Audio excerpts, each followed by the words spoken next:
నీతిమంతులారా, యెహోవాను బట్టి ఆనందగానము చేయుడి. స్తుతి చేయుట యథార్థవంతులకు శోభస్కరము. సితారాతో యెహోవాను స్తుతించుడి.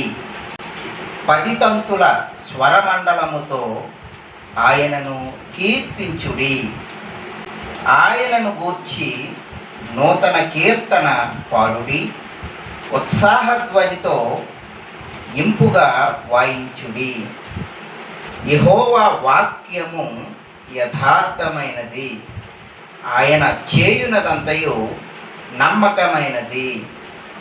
ఆయన నీతిని న్యాయమును ప్రేమించుచున్నాడు. లోకము యెహోవా కృపతో నిండి ఉన్నది.